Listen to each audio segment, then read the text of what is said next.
मंजिल यूं ही नहीं मिलती राही को, एक दिल में जुनून जगाना पड़ता है। मंजिल यूं ही नहीं मिलती राही को, एक दिल में जुनून जगाना पड़ता है। पूछा चिड़िया से कि कैसे बना लेती हो घोंसला, पूछा चिड़िया से कि कैसे बना लेती हो घोंसला, बोली तिनका तिनका उठाना पड़ता है, बोली तिनका तिनका उठाना पड़ता है।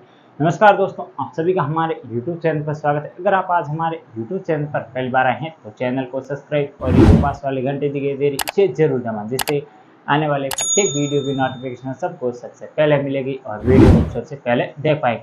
इसके अलावा ये वीडियो हमारे अन्य किसी भी सोशल मीडिया प्लेटफॉर्म पर देख रहे हैं तो उसे भी फॉलो जरूर कर लेना है, क्योंकि करंट अफेयर से रिलेटेड जो भी जानकारी होगी वो सबसे पहले आपके पास हमारे द्वारा पहुंचाने की पूरी कोशिश की जाएगी। आइए दोस्तों, शुरुआत करते आज के सेशन की। और आज है 27 सितंबर 2024 और today current affair episode number ये है हमारा 371वां। अगर आपने पिछले एक भी एपिसोड नहीं देखे हैं तो वो सभी भी जरूर देख लें। इस वीडियो के अंदर मैं आपको विश्व, भारत और राजस्थान इन तीनों के करंट अफेयर पर बात करने वाले हैं, प्लस मैं आपको इसमें जो भी स्टैटिक जीके के क्वेश्चन होंगे उसको भी शामिल करने वाला हूँ। तो वीडियो को अंत तक जरूर देखना है और इसके नोट्स बना लेने। तो दोस्तों, शुरुआत करते आज का पहला क्वेश्चन है वो है, हाल ही में किस कंपनी ने भारत में सबसे बड़े ब्लास्ट फर्नेस की शुरुआत की है?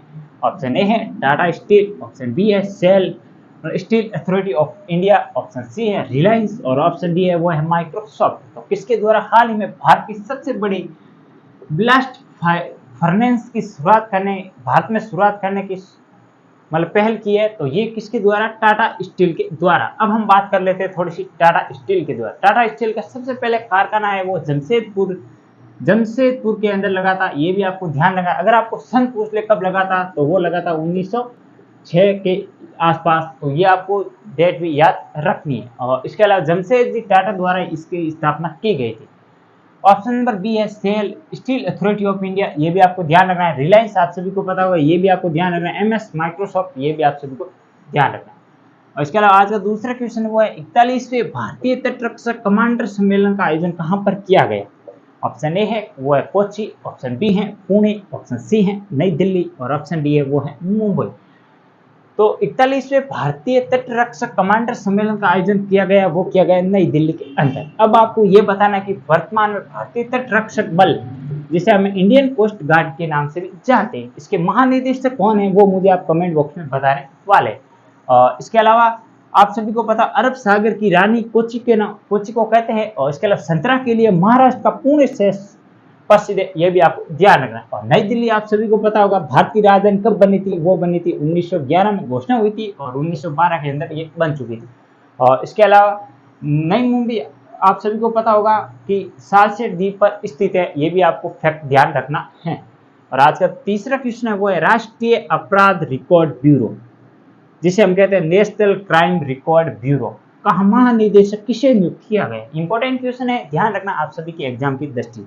ऑप्शन ए है राजेश शर्मा, ऑप्शन बी है आलोक रंजन, ऑप्शन सी है देवेंद्र शर्मा और ऑप्शन डी है वो है श्याम सुंदर। तो इसका राइट आंसर होगा वो होगा, यहाँ पर श्याम लिखते हैं, श्याम सुंदर। और तो इसका राइट आंसर होगा वो होगा option number B Alok Ranjan, इसका राइट आंसर होगा। हाल में आलोक रंजन को महानिदेशक नियुक्त किया गया, किसका?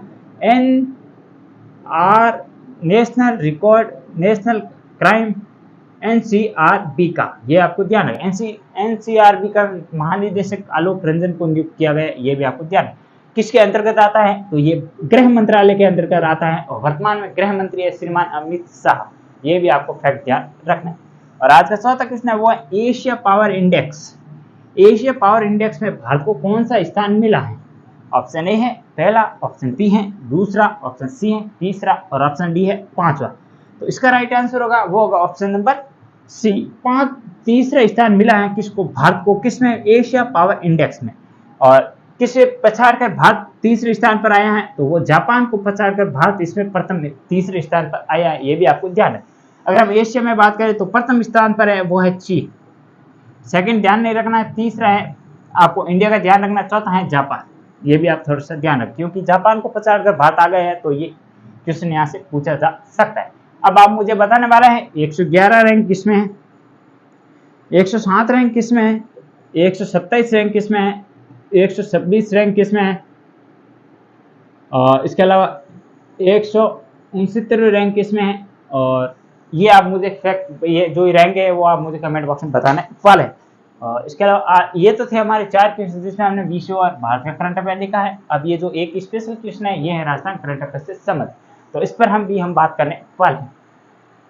तो आज का 5वां क्वेश्चन वो है ऑन डिमांड परीक्षा आयोजित, जिसे हम कहते हैं ओपन बुक वाला है ना, इसमें ये क्वेश्चन है राजस्थान से संबंधित कि ऑन डिमांड परीक्षा आयोजन कराने वाला राजस्थान देश में कौन सा स्थान है। तो इसका राइट आंसर होगा वो होगा ऑप्शन नंबर ए, या इसका ऑप्शन नहीं दिया डायरेक्ट मैंने आंसर लिखा है, प्रथम स्थान पर रहा है राजस्थान। ये आपको ध्यान रखना, ऑन डिमांड परीक्षा कराने वाला। तो ये थे आज के हमारे कुल 5 क्वेश्चन जिसमें हमने विश्व, भारत और Rajasthan current affair plus strategy के जो भी इंपॉर्टेंट क्वेश्चन थे उस पर हमने बात की थी।